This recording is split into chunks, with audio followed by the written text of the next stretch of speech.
Hai Healthies, saya Dr. Idia Mawada, dokter spesialis kedokteran fisik dan rehabilitasi medik Rumah Sakit Bina Sehat Jember. Berjumpa lagi dalam segmen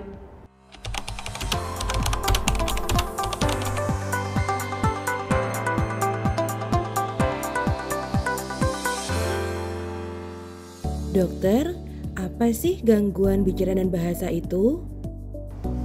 Gangguan bicara dan bahasa adalah kondisi di mana seseorang mengalami kesulitan dalam berkomunikasi, baik dalam menyampaikan pesan atau ekspresif maupun dalam memahami pesan yang disampaikan atau reseptif.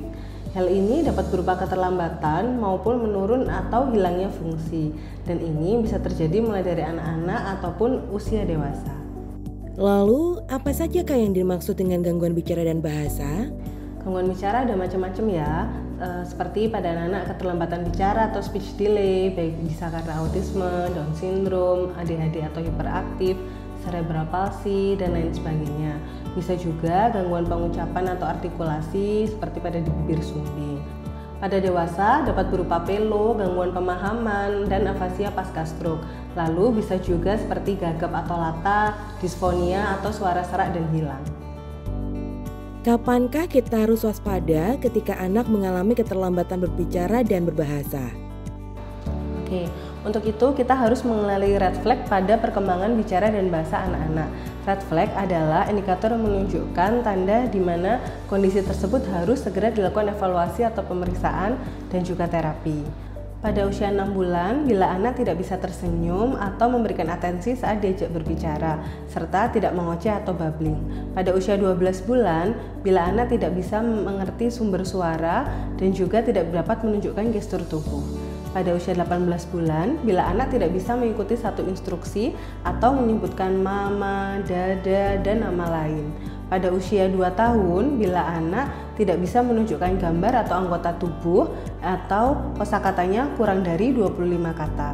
Pada usia 3 tahun, bila anak tidak dapat mengikuti kata kerja atau 2 instruksi dan kosakatanya kurang dari 200 kata. Dan pada semua usia bila kita dapatkan regresi, yaitu hilangnya kemampuan bicara dan bahasa yang sebelumnya sudah dikuasai anak ini. Apakah yang harus dilakukan bila ada gangguan bicara dan bahasa?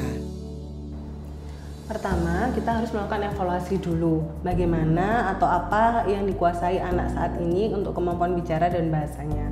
Kemudian apa penyebabnya, disitu kita akan menentukan apakah target terapi yang ingin dan bisa dicapai. Lalu bisa dilanjutkan dengan terapi wicara. Terapi wicara adalah layanan terapi yang dilakukan oleh tenaga terlatih untuk mengembalikan ataupun meningkatkan fungsi berkomunikasi seperti bicara, bahasa, suara, dan irama. Terapi wicara ini tidak hanya untuk fungsi bicara dan bahasa, namun bisa juga untuk gangguan makan serta menelan. Jadi Healthies, bila anak atau keluarga Anda ada yang mengalami keluhan seperti tadi, tidak perlu panik atau bingung. Silahkan dikonsultasikan ke Poli Rehabilitasi Medik Rumah Sakit Bina Sehat Jember.